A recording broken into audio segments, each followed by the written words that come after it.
All right, hello everyone. Steve Lentz here with the Inside Wire here at Discover Options. It's January 23rd, 2018. Presented materials for educational purposes only and should not be construed as personalized financial advice. Past results are not necessarily indicative of future performance. Well, I have a few people live here today. We have a number of folks watching the recorded versions, which is fine. A lot of people work during the day and then come in and explore the goings on in the evening, and that's awesome. That's why we record these and archive these. We've got to have probably 400 Inside Wires up by now, really reaching a substantial level. I wanted to go over a phenomena that we have experienced with phenomena. I used to know the difference. One's plural, one's singular. Anyway, in this case, it could apply both ways, specifically with regards to Netflix. In fact, this occurs with the FANG stocks, Facebook, Amazon, Netflix, Google, and we're going to look at Netflix here.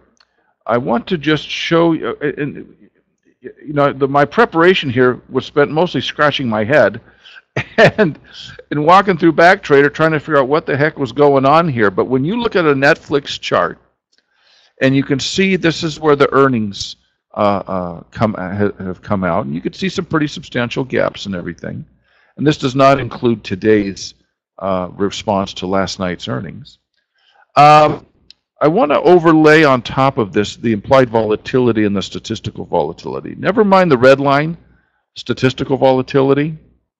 Take a look at the behavior of this blue line, the implied volatility of the options. Now, James Hogan was talking to me about this and was saying that he was having some great conversations with some of our mentoring students and then also some OptionVue users who are trading equity earnings announcements and the goings on before and going into and then after. And so we're looking at this, and this is a behavior that goes back for years with Netflix, and indeed you can look at this in Google and you'll see something very similar. So look, just what's going on here. What you'll see then is the earnings coming out, but roughly a month ahead of time, you have the implied volatility beginning to blast off. So here earnings are coming out here when implied volatility collapses.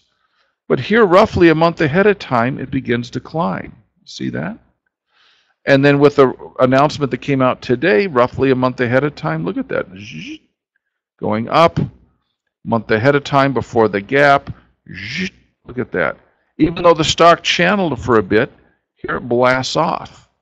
Same thing here, about a month ahead of time, going from 20 up to 40%, right? And same pattern, month ahead of time, month ahead of time, month ahead of time. So it begs the question, well, why can't you just go and buy a straddle? Go out a month ahead of time, or 30 days before earnings are coming out. Just put on a long-term straddle, and no matter which way the market goes, that rising implied volatility, if it's going to go up 20 points, really. That's going to should result in a very profitable straddle, and it won't matter where the market goes if vol really does go up that much, right? So let's explore this and just evaluate whether or not this is a true opportunity. So we begin by going back, and I'm going to take the last 4 earnings, inclusive of what just happened with Amazon, and we're going to go back and explore the volatility a bit, and then we're going to look at the curriculum calendar that we talked about in our curriculum, the T30 calendar. We're going to evaluate that, and then also in the case of one, just whether a straddle would have worked or not. So we're going to just kind of have a little meditation time on the last 4 earnings and those kinds of strategies to see if there's an edge here, at least in the last 4. So we first step into doing some evaluation is we're going to go to Yahoo Finance, we're going to go to press releases, and we're going to find out when those earnings dates were announced. Okay.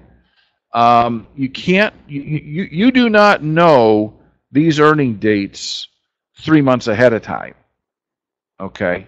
You just don't know. You know this date roughly. The company comes out with an announcement as to which exact date it is, roughly a month ahead of time. So here's one example. You go to the press release as part of Yahoo Finance for Netflix, and we discover then on December 15th of last year, they announced when they were going to come out with their financial results. And in this case, you click on that, you come here, and you discover that on their press release, on the company's press release, December 15th, they announced that we're going to come out with their fourth quarter results on January 22nd, just after the market close, 1:05 p.m. Pacific. Okay, that's 5 minutes after the close. Okay, so in that particular case, they're about 5 weeks out. Okay, keep that in mind. Around 5 weeks out, they made that announcement. And so I went through, and we're going to do that for all the last 4. Okay, and when you dig down and you go back and look at archived press releases, on September 15th, they announced that it was coming out on October 16th. Okay, June 19th, they announced it would come out on July 17th. Now, some of these announcements, I think 2 of the 4 came out on Friday. So the earliest you could take action with that knowledge would be on Monday near the open. Okay, the others came out in midweek, like on a Tuesday or a Monday. So then you wait until the following open or so to take action. March 15th was the announcement for the earnings coming out on April 17th. So here we're down to about 4 weeks out. So initially we had 5 weeks out. Here we're roughly 4 weeks out, and in this one we're actually underneath that, just barely underneath 4 weeks. So we begin with that information.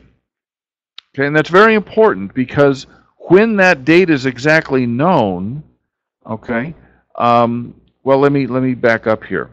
So let's just talk about why this blue line responds the way it does. Now remember, in OptionVue, as with the VIX, VIX, that's published by the CBOE, that is a 30-day implied volatility number, meaning that you go into the options and you look at the expiry surrounding that 30-day figure. And you basically, with an algorithm, you back into what the 30-day vol number would be. And every day, you have to make some adjustments to that, so you have a running 30-day implied volatility number. That means that the options expiring 60 days from now aren't really counted in that calculation. Okay, you look at the expiries surrounding that 30-day window. Okay, the leaps certainly aren't calculated in that. So what you'll notice then is that these are 30-day numbers. Now remember, when the announcement is made as to what date it is, what you'll see then, let me go to the next screen. Here's a great example. And this is from the announcement that came out on December 15th. Here, just after the open, we're ready to take action here. So we are still, let's see, we're still roughly 4.5 to 5 weeks out from when earnings are coming out. So here you have, and they're coming out on January 22nd. So here's the January 19th expiry. Here's the January 26th expiry. Okay, so what do you think the 30-day implied volatility level is going to be? Okay, if this is at 27.4, this is at 27. Over here you got something in the 27s, 26s. What do you think for December 18th that the implied volatility chart is going to show? Okay, well, let's come back up here, and indeed you could see it's right down here in the mid-20s. Right in here. Okay, here was December 15th where the arrow is. We go a weekend further, all right, and Now I'm getting it's all getting messy. All right. But we still had several days here before implied volatility began to rise. Do you see that? And indeed, when we go to this slide here, we can see that we have a few more days then before the next expiry begins to get calculated into that vol chart. This one has 40 days out. Now, this is the first expiry right here. This is the first expiry that's going to be impacted by earnings. That's why then you see this jump from something in the 27s up to 41 and 40.8. Yet, this is 40 days out. It is not being calculated in the data point for the blue line, the implied volatility in OptionVue. Make sense? Okay, let me get a sip of coffee just a second. Nonetheless, we can, since on December 15th after the close, we learned when Netflix was coming out with earnings, we can come in here and start contemplating a strategy to take advantage of earnings. Now, the premise behind this double calendar is that as time goes on, the spread between the implied volatility in this expiry is going to widen between it and then this one, which we would expect those implied volatilities to rise. At the same time, we need the market not to move that much. And when in this case, look what happened. I mean, you had December 18th come along around here, and then it just took off, went through the moon. All right, so clearly this was going to be challenged, and I'll show you how, what happened there. So I hope, though, that accounts for why you have these gyrations here, and that's because as that earnings month comes aboard and begins getting calculated into that algorithm that determines the blue line, earnings then gets thrown in the mix, and then it blasts off, and that calculation contributes to this rising blue line like this. Okay. So with that said, now you'll see sometimes when we had it right at 4 weeks or under 4 weeks. And you'll see right here, in fact, because it was just barely under 4 weeks in a couple of these cases, it was the blue line had already begun to rise because we had already started calculating, bringing in that earnings number. And then over here, it just pegged it right at the base right there, was exactly at 30 days. And then it started rising immediately after it got calculated in. So that's what's accounting for the roller coaster ride of the implied volatilities. Now let's go to specific strategies and just contemplate this. So this is our T30 calendar we talk about in the curriculum. Again, the premise is that the horizontal skew will spread while the market, hopefully before earnings, doesn't go anywhere because we're all waiting for earnings. In this case, Netflix blasted off before earnings came out. And it blasted off a lot. So here it's at 190 on December 18th, and there's our typical double calendar. And then, now this is factoring in the skew that's being calculated to expand a little bit there. As we approach earnings, that this is being factored in. And so when we come over here and look at this January 3rd, from December 18th to January 3rd, it went from 190 to about 205, and when we look here at 205 out here, we're definitely losing some money out here, and you can see, and that's pretty much what happened. All right, now with these, we're gunning for a 10% gain. Okay, we're going for a 10% gain, and then our stop loss, taken from the curriculum recording, is at 20%. 20%. So we're going to let this thing breathe. We're going to get out at a 20% loss over here. So, and that's pretty much what happened here. Is we're minus 765 we're trying to we're bringing in 3,925, and this was taken at the close. And so, this ended up being a loser in this case. Now, you might ask yourself, well, when the market blasts off like this, Wouldn't that be something you'd want to have in terms of a straddle?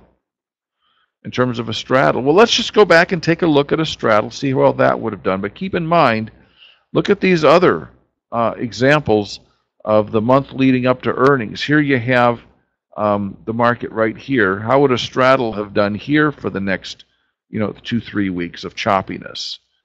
Probably not too well. How about here where the market went up, down, and chopped back? Probably not too well. How about here when you put it on and it chopped around in that tight range? Probably not too well. But you would think that a double calendar would have done better. We'll go take a look at a double calendar in those other three. Now let's just take a look at a straddle. Had we put a straddle on in that expiry that is the first to be affected by earnings, okay, so the straddle is worth 20.55, something like that. When I'm taking 1060, 995, we're doing it 5 times. And when you analyze it, here we are, and we're going out roughly 17 days or so to that January 3rd mark where the double calendar got beat up at 205 out here. And sure enough, when the market does go up to 205 right there, there we go, and we're making roughly 10% actually on that. Okay, not too bad. So in that particular case, it worked, but then you needed it to really blast off, and vol came up a little bit. Now let's look at the other three, just to see if there's any kind of inherent advantage. And I only have 3 more slides left, and we'll take questions. But this is just I just wanted to sniff out whether Netflix had an inherent edge. And so here, for the third calendar, from 9/18 to, it took about 11 days for us to acquire the 10% yield on this double calendar. And I'm just going out one strike from the at the monies in either direction on these. This one happened to work out well. All right, let's go and look at the other one. The second quarter, the market moved down too much, and the skews didn't widen enough, and we lost our 20%, and we were stopped out with our 20% loss here in this particular case. And that took about 2 weeks for that to happen. And then the one coming up to today, it never did hit our 10% gain. It never did hit our 20% loss. This one, for the earnings coming out, and this one assumes that we were to, this was first quarter. I'm sorry, this was first quarter. Yeah, going way back. Yeah, this one, we left it on the whole time, and it just barely broke even, just a squeege bit. And that was it. I don't see, like we did with Apple in the curriculum where we went through those where the skew does typically widen. In Apple, at least it did when we researched it then. You have a strong advantage there. I didn't see that with Netflix, at least in the last 4. Now we have another way of trading earnings, and that's with just the 1 day where you put it on before earnings and it comes out, and then you're making a play on trading through earnings. Here, the T30 though, you're definitely making the play and getting out before earnings occurs. And I just wanted to explore that only because, and back to this, is this thing, and you're going to see this with Google and Amazon and Facebook. Typically, the FANG stocks, as they call them, that this phenomena exists, and so now hopefully that gives you some information for those of you that trade around earnings with these stocks, a little bit on how to read these charts and what it encompasses and what it does not. Any questions, comments? Tyson, thanks for joining us. Great to have you. Frank's with us.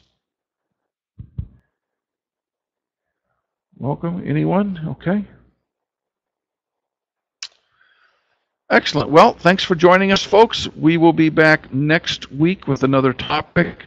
Thanks to James for getting to me with an interesting topic to discuss. Anything you guys want me to, maybe if you see a blog entry out there or a newsletter throwing out an idea that you kind of look crossways at and go, I don't know, maybe I'll ask Steve about it. Let him put it through the OptionVue analysis, and evaluate it. Let me know. Shoot me an email, steve@optionvue.com. Love to hear from you. Thanks a lot. Take care. Have a great rest of the day. Bye-bye.